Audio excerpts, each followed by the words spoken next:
Hello, hi. Myself Dr.Shivaranjani, Academic Coordinator, Department of Graphics and Creative Design and Data Analytics, Dr. S. Biology College of Arts and Science, Coimbatore. So the next topic is about number. In number system, we are going to discuss about octals. So hexa number system. So hexa number system is nothing but it uses 16 digits starting from 0 to 15. So here the 10 digits and 6 characters, that is 6 letters. So we'll have a number starting from 0 to 9 for 10 digits as a numeric, and for the letter A will hold the value 10, and for B 11, C 12, D 13, E 14, F will be a 15.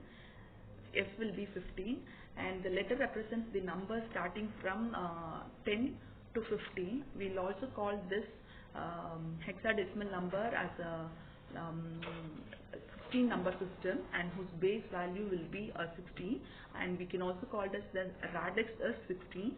Each position in the hexadecimal number represents a 0 power of base 16. Example is 16 to the power of 0. Here the 16 is in hexadecimal and 0 represents the power that is your base value. Next is your last position in your hexadecimal number represents x power of the base 16. Example is 16 to the power of x. So here the x represents the last position, that is -1. So this is the way you'll represent your hexadecimal number. So the concerned decimal equivalent with the hexadecimal equivalent value and the corresponding binary value has been illustrated. For example, if you have taken a 9, so we'll divide that particular 9 with 9 by 2 to convert your decimal value into a binary equivalent value, and for hexadecimal you will take that 9 and you will be dividing it with a 16. So this is the way you will be doing conversion, and the conversion is explained as such.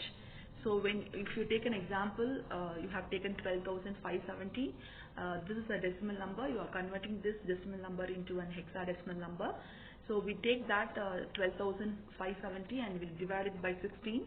So we'll get a quotient value, that is 785, and the remainder will be A. So A represents to the value called as 10, and we'll take that 785 and we'll divide it by 16, and we'll get the quotient as 49, and the remainder will be 1.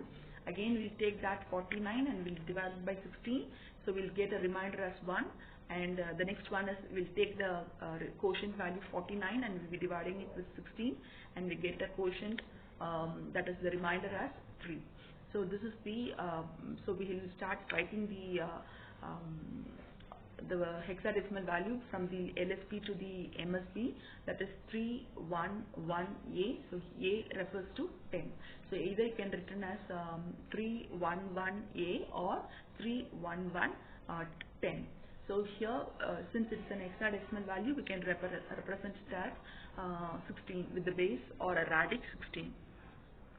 So next, similarly, we have converted your hexadecimal number, that is 19FDE, into a decimal equivalent value. So for that, what we'll do in the sense, we'll take that particular value starting from, so since we have 5 digits, we'll minus the 1 value. So we'll take the 4 powers, and we'll take the first MSB value and we'll into 16 to the power of 4, and we'll take the next MSB value 9 into 16 to the power of 3, and F into 16 to the power of 2 plus D into 16 to the power of 1 plus E into 16 to the power of 0, and the next step is we'll find out the equivalent value. We'll get 65,536, 36,864 plus the 3,840 and 2,280 plus 14. So if we sum it, we'll get 1,64,062 as a result. So this is the corresponding decimal value of the hexadecimal value 19FDE. So these are some of the assessment questions.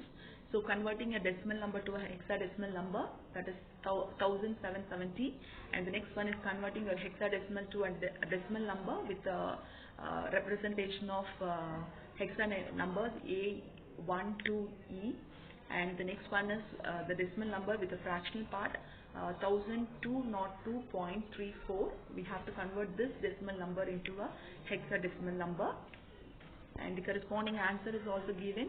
You can go through it, and if you have any doubts, we can clarify in our section. Thank you all.